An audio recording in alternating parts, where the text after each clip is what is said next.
पिछले लेक्चर में हम लोग अच्छी तरह से बात कर चुके हैं कि फ्री फॉल प्रॉब्लम को कैसे देखते हैं और साथ में हम लोग बात कर चुके थे एक्सेलरेशन ड्यू टू ग्रेविटी क्या होता है। इस लेक्चर में हम लोग मास और वेट को समझेंगे, इसमें क्या डिफरेंसेस होते हैं और कब कब चेंज होते हैं। टोटल कंसेप्ट इस लेक्चर में हम लोग समझने वाले हैं। तो चलिए शुरू करते हैं। मैं हूं के कश्यप और प्यारा चैनल आपका। हम लोग मास मतलब द्रव्यमान और दूसरा हम लोग समझने वाले हैं कौन चीज़ को, वेट को। वेट मतलब भार, कौन चीज़ को, भार को हम लोग समझने वाले हैं। तो इस दोनों में कॉमन डिफरेंसेस होते हैं, एक दूसरे पे डिपेंडेंट भी होते हैं। समझिएगा, अगर जहाँ पे मास है तो ही वेट आने वाला है, अगर मास नहीं है तो वेट नहीं आने वाला है। एक बात होता है कि मास जो होता है इंडिपेंडेंट क्वांटिटी होता है, मतलब ये अनचेंज क्वांटिटी होता है। मास मतलब कहीं भी चले जाओ ये चेंज नहीं होता है। लेकिन ये क्या होता है, चेंज हो जाता है। वेट क्या होता है, चेंज हो जाता है। वेट इसलिए चेंज होता है क्योंकि ये डिपेंड ऑन द अर्थ होता है। ये अट्रैक्शन फोर्स है किसके बीच में, अर्थ और ऑब्जेक्ट के बीच में अट्रैक्शन फोर्स है, मतलब खिंचाव फोर्स है। ये बता रहा होता है कि एक कितना स्पीड से, कितने फोर्स से नीचे की तरफ खींच रहा होता है, कौन चीज़, फोर्स बता रहा होता है, सॉरी वेट बता रहा होता है। जबकि मास उसका एक्चुअल अमाउंट ऑफ सब्सटेंस बता रहा होता है। तो चलिए इसको लाइन बाय लाइन पहले समझते हैं। देखिएगा, पहले हम लोग समझ लेते हैं कि मास एक्चुअली है क्या। तो मास तो नॉर्मल सा बात है, ये पहला चीज आप समझ लीजिए कि ये अमाउंट है ना, ऑफ कॉन्शियस मैटर। ये अमाउंट ऑफ मैटर है कि एक चीज में कितने अमाउंट ऑफ मैटर रखे हुए हैं, ये अमाउंट ऑफ मैटर होता है। इसको ऐसा कह सकते हैं कि major in the amount of the matter content in object, कि एक ऑब्जेक्ट में कितने अमाउंट में मैटर रखे हुए हैं, ये बताता है कौन चीज़, मास। दूसरा चीज़ इसको आप समझ सकते हैं कि ये जो मास होता है ये कौन सा क्वांटिटी होता है, तो स्केलर क्वांटिटी होता है, मतलब अदिश राशि होता है। कौन सा, अदिश राशि होता है, पहला चीज, ठीक है। ये अदिश राशि होता है। अदिश राशि का मतलब क्या होता है, जिसके पास मैग्नीट्यूड होता है और डायरेक्शन नहीं होता, डायरेक्शन से कोई मतलब भी नहीं होता है। अच्छा, ये तीसरा नंबर बात, ये नॉट डिपेंड्स, डजंट लिख देते हैं, डजंट डिपेंड्स ऑन कौन सी सरफेस, है ना। एक कौन सा सरफेस पे है, या कहते हैं depends on place to place. Doesn't depends on place to place लिखेंगे ज़्यादा बेटर होगा, ऑन प्लेस टू प्लेस, ठीक है। ये प्लेस पे कहाँ रखे हुए हैं इस बात पर कोई डिपेंड नहीं रखता है।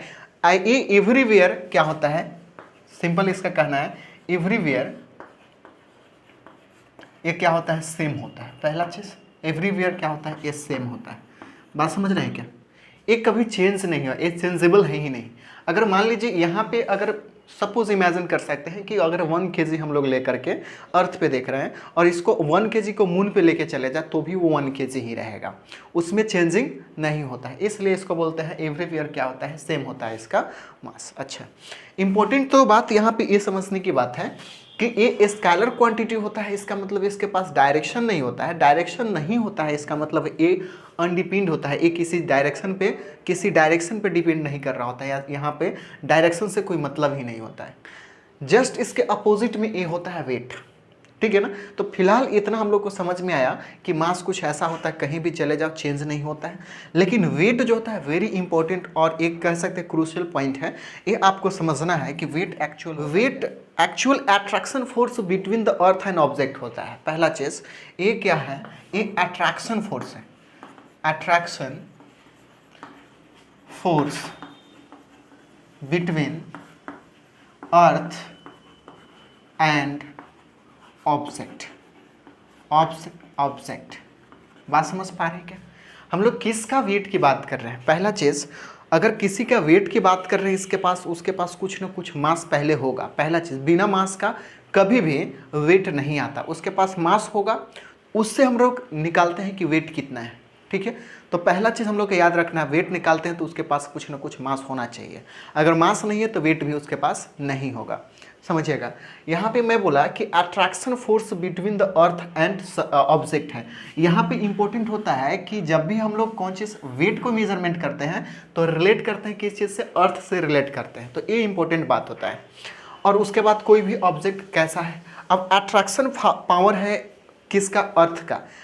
किसी भी ऑब्जेक्ट को अर्थ कितने कितने फोर्स से नीचे की तरफ खींचती है? तो आपको पता है F = mg से क्या करती है? एक खींचती है। इसका मतलब इसी को हम लोग क्या बोलते हैं? वेट बोलते हैं क्या? एकदम इसी को हम लोग क्या बोलते हैं? वेट बोलते हैं। ये हो गया अपने पास वेट। वेट को हम लोग W से अगर इंडिकेट कर रहे हैं, मतलब ये कौन चीज़ है? भार को अगर W से इंडिकेट कर रहे हैं हम लोग, तो यहाँ से अब समझना ये फोर्स ऑफ अट्रैक्शन है। Force of attraction always downward होता है। किसी भी ऑब्जेक्ट को earth to the centre of mass खींच रहा होता है, तो सेंटर की तरफ खींच रहा होता है। इसका मतलब ये जो है फोर्स, ये कौन सा? पहला चीज वेक्टर क्वांटिटी है, तो ये भी क्या होगा? वेक्टर क्वांटिटी होगा। ये भी क्या होगा? वेक्टर क्वांटिटी होगा।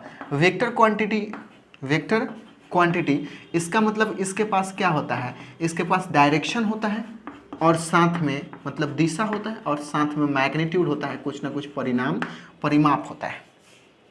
तो ये बात हम लोग, ये वेक्टर क्वांटिटी इसके पास है। अच्छा, वेक्टर क्वांटिटी है, इसका मतलब है इसको डायरेक्शन पर भी डिपेंड कर रहा होगा, साथ में मैग्नीट्यूड पर भी डिपेंड कर रहा होगा। अब मैग्नीट्यूड एक चीज़ आप दिमाग रखेंगे कि एक्चुअली ये डिपेंड्स कौन चीज़ पे होता है? ये मास जो है, वेट जो है मास पे डिपेंड होता है, लेकिन इसका मैग्नीट्यूड जो आता है कुछ अलग सा आता है। कौन सा आता है? देखिएगा, अगर मैं बोलूँ यहाँ पे वेट इक्वल टू हम लोग सीख लिए हैं, देखिए 3 नंबर में हम लोग बात कर रहे हैं, वेट इक्वल टू हम लोग mg सीख लिए हैं। जी तो हम लोग जानते हैं क्या होता है? कांस्टेंट होता है। जी क्या होता है? कांस्टेंट होता है। इसका क्या नाम है? एक्सेलरेशन ड्यू टू ग्रेविटी, मतलब गुरुत्वीय त्वरण इसको बोलते हैं। और इसका वैल्यू कितना हो? तो 9.8 मीटर पर सेकेंड, और इस पर सेकेंड स्क्वायर। और इसका वैल्यू चेंज भी होता है, सरफेस टू सरफेस क्या होता है? चेंज होता है। मून पे हम लोग पढ़ते हैं अलग होता है, अर्थ पे जैसे जैसे एटमॉस्फेयर से बाहर जाते हैं वैसे वैसे जी का वैल्यू घटता जाता है। सेंटर के अंदर, अर्थ के अंदर जाते हैं तो भी क्या होता है? घटता जाता है। इसका मतलब एटमॉस्फेयर और ऑन द सरफेस क्या होता है? इसका जी का वैल्यू मैक्सिमम मिनिमम होता है, मैक्सिमम होता है, ऐसा कह सकते हैं। अब समझिएगा, इसका मतलब जी तो कांस्टेंट है। मास को हम लोग कम बेस करके देख सकते हैं कि उसका अगर कोई 10 kg का मास है तो उसका वेट कितना होगा, ठीक है ना। तो इसका मतलब कहानी सिंपल सी बात है कि वेट जो होता है directly proportional to the mass होता है। वेट क्या होता है? Directly proportional to the mass होता है। मतलब मास को अगर इंक्रीज कर दिया जाए तो अपने पास वेट भी क्या हो जाए? इंक्रीज कर जाएगा। इसलिए बोले हैं कि कभी भी वेट बिना मास का नहीं आता, सिंपल सी बात है। तो अगर मास को अगर इंक्रीज कर रहे हैं, मास को इंक्रीज कर रहे हैं तो आपका वेट भी क्या होगा? इंक्रीज कर जाएगा। अगर मास को डिक्रीज कर रहे हैं तो आपका वेट भी क्या हो जाएगा? डिक्रीज कर जाएगा। बात समझ पा रहे हैं क्या? ये कहानी आपके होना चाहिए। आप कहानी समझिएगा, अगर आपको किसी दिन F = आपको सपोज मान लीजिए इतना न्यूटन दिया हुआ है, ठीक है ना, इमेजिन कर सकते हैं इतना न्यूटन आपको दिया हुआ है, और यहाँ से मुझे फाइंड आउट करने के लिए कह दिया जाए, मान लीजिए यहाँ से इतना न्यूटन दे दिया और गौर कीजिएगा। तो इसका मतलब है कि ये फोर्स इतना न्यूटन दे दिया, तो यहाँ से अगर आपको कहा जाए कि भाई मास कितना होगा, मतलब मास निकाल के बताओ मुझे, तो मुझे पता है कि F = कितना होता है? mg होता है।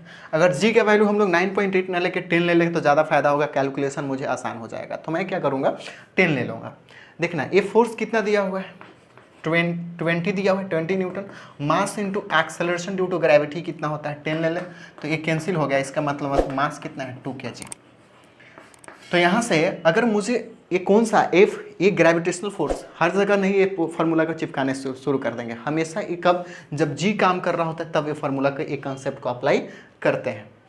जैसे एक F = हम लोग पढ़े हैं कि एक क्या होता है? Gm1 m2 बाई क्या होता है? r² होता है।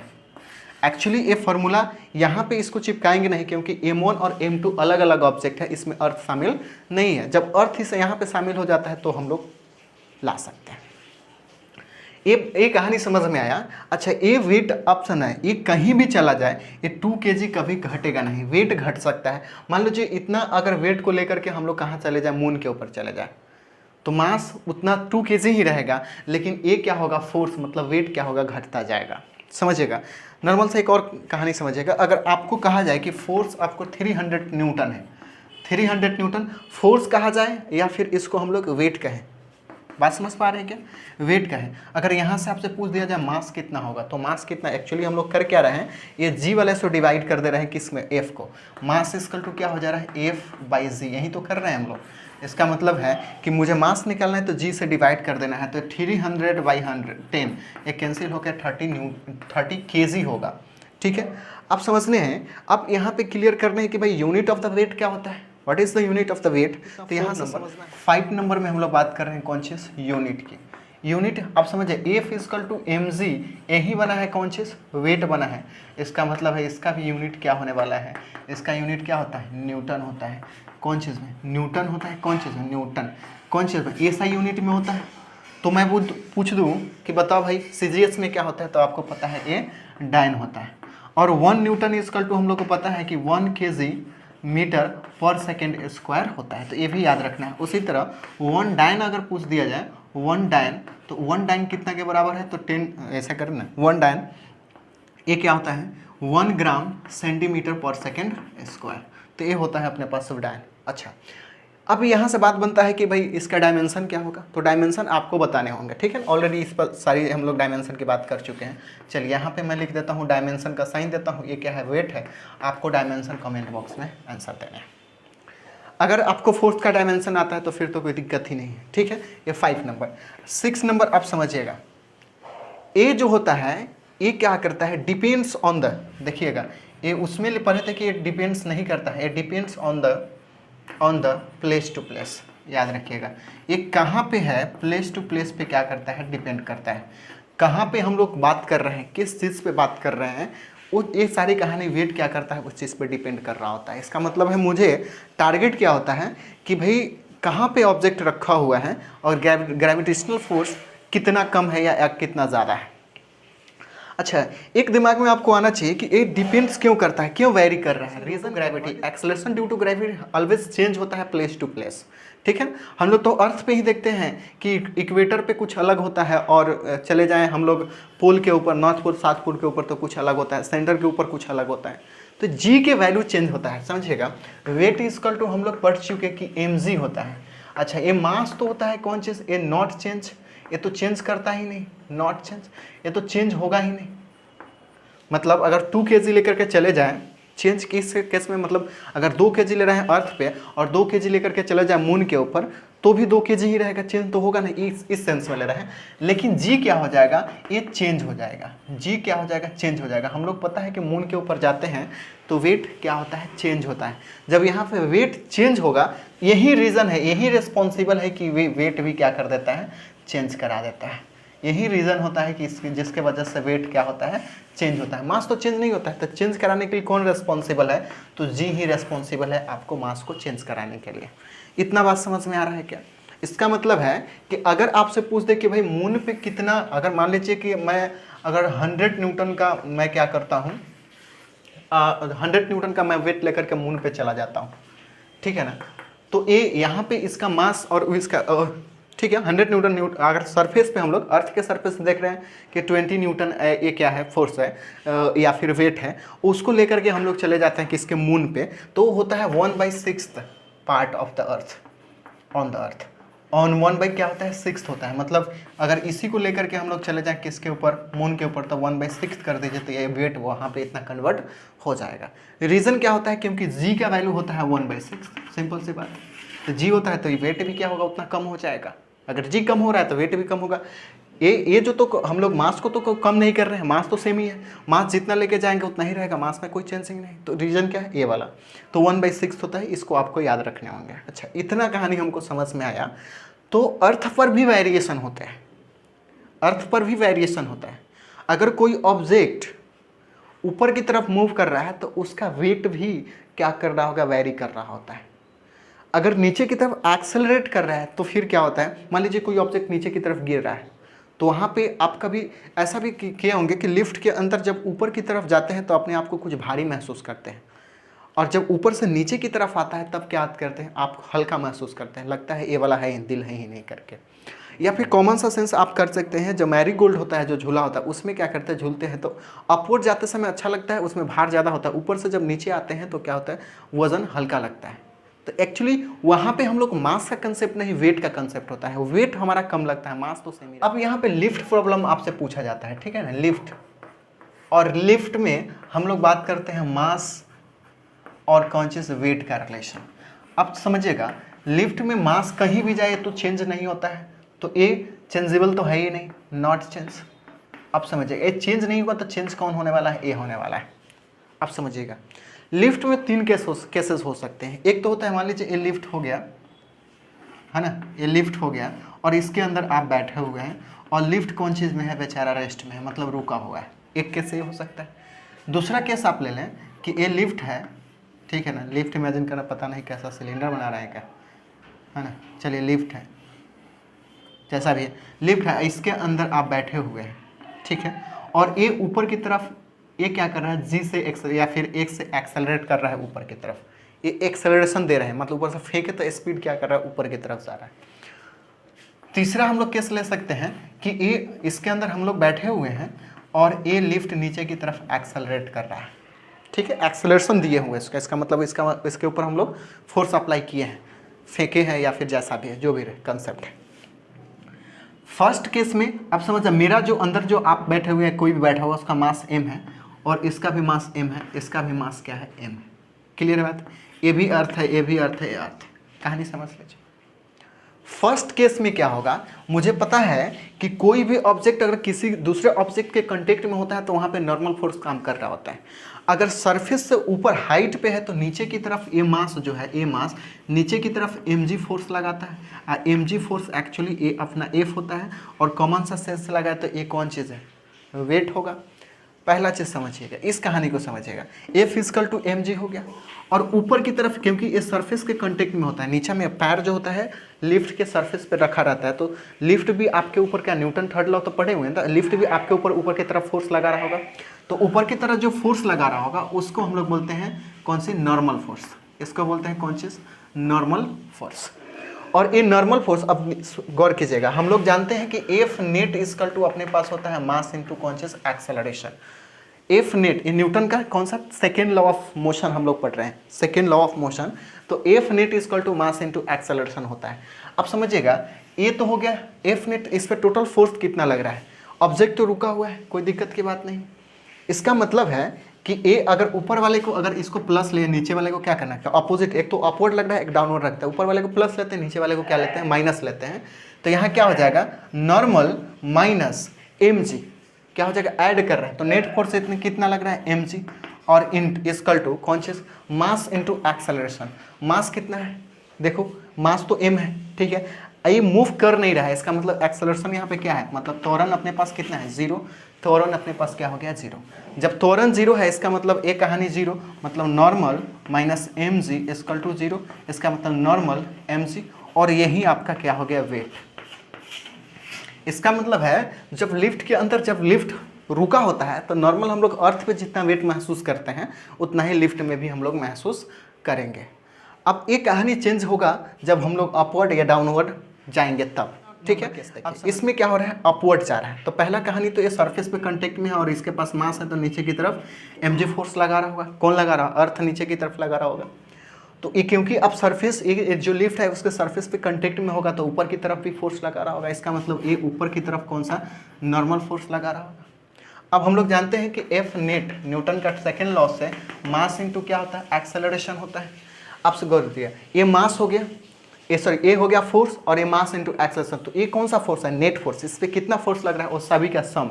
तो समझिए ऊपर वाले को अगर गौर करना है, लिफ्ट किधर जा रहा है, ये कहानी देखना होता है, प्लस माइनस लेते समय अब ध्यान देना है कि लिफ्ट किधर जा रहा है, ऊपर की तरफ जा रहा है तो ऊपर वाले को प्लस लेंगे, नीचे नहीं जा रहा है तो इसको क्या हो जाएगा, माइनस लेंगे।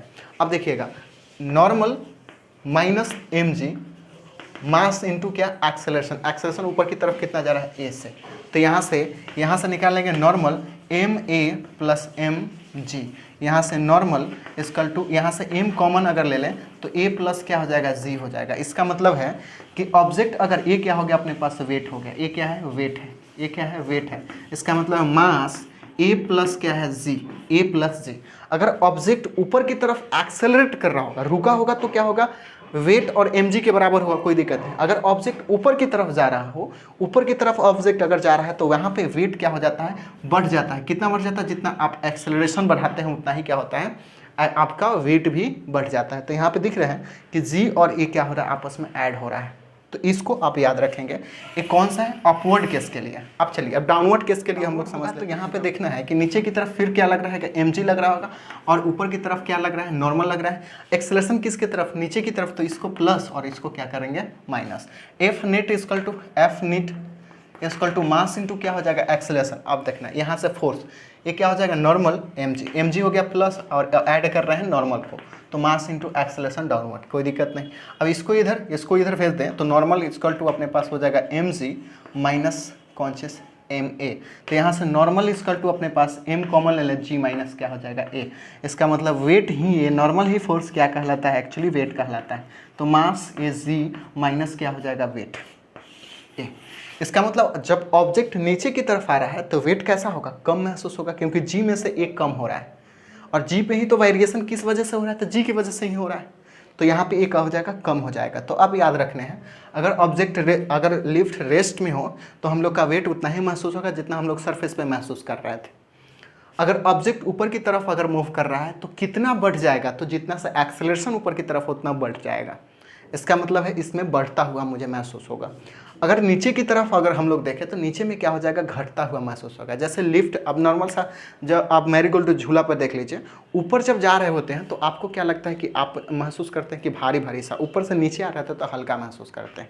ये रीज़न यही है, क्योंकि वो एक्सेलरेटेड मोशन कर रहा होता है। एक कैसा मोशन कर रहा होता है, एक्सेलरेटेड मोशन कर रहा होता है। चलिए इसके ये लिफ्ट है और इसके अंदर में कोई बंदा है जो कि 60 kg का है, ठीक है, और ये लिफ्ट ऊपर की तरफ मान लीजिए 10 मीटर पर सेकेंड के स्क्वायर से एक्सेलरेटेड है। तो यहाँ से पूछा बताओ भाई वेट कितना होगा, और वेट भी पूछ लेगा और साथ में पूछ लेगा भाई मास भी बता दो।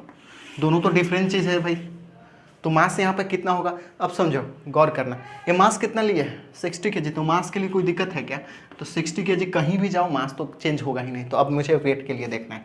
अब समझना, यहाँ पे कंसेप्ट समझो, ये बंदा है, ठीक है, और ये सरफेस पे, तो सरफेस पे और क्या है, कुछ हाइट पे है तो नीचे की तरफ mg लगाएगा और ये नॉर्मल ऊपर की तरफ लगाएगा।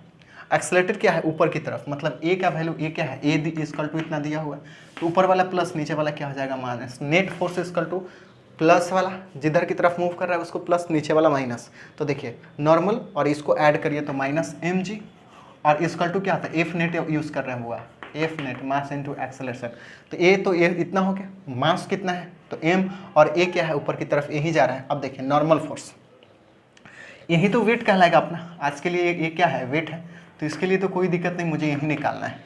तो देखना नॉर्मल माइनस ए, m कितना है, m अपने पास मास है 60 kg और 10 ए जी का वैल्यू कितना 10 ले ले 10, और मास हो गया 60 kg और एक्सेलरेशन ऊपर की तरफ कितना है तो इंटू 10। अब यहाँ से नॉर्मल ये जा करके इधर ऐड हो जाएगा, ये 600, अब प्लस आ जा करेगा, एक क्या आ जाएगा 600, इसका मतलब है 1200 ये न्यूटन। इसका मतलब है ये बंदा ऊपर की तरफ जो एक्सेलरेट 10 मीटर पर सेकेंड स्क्वायर से कर रहा है, तो उसका वेट कितना महसूस करे अपने आप को, ये करेगा कितना 1200 न्यूटन का फोर्स एग्जैक्ट इमेजिन करेगा। अब यही चीज़ को समझना, इसी को अगर एक्सेलरेशन को डाउनवर्ड कर दो, अब एक्सेलरेशन का क्या करते हैं, सेम प्रोसेस, एक्सेलरेशन अब डाउनवर्ड हो रहा है, तो एक्सेलरेशन, तो इसको प्लस लेना होगा, इसको क्या करना होगा माइनस लेना पड़ेगा। तो अब यहाँ पे चेंजिंग क्या होगा, ए प्लस हो जाएगा, ए माइनस हो जाएगा, इसका मतलब ए प्लस हो जाएगा, ए माइनस हो जाएगा।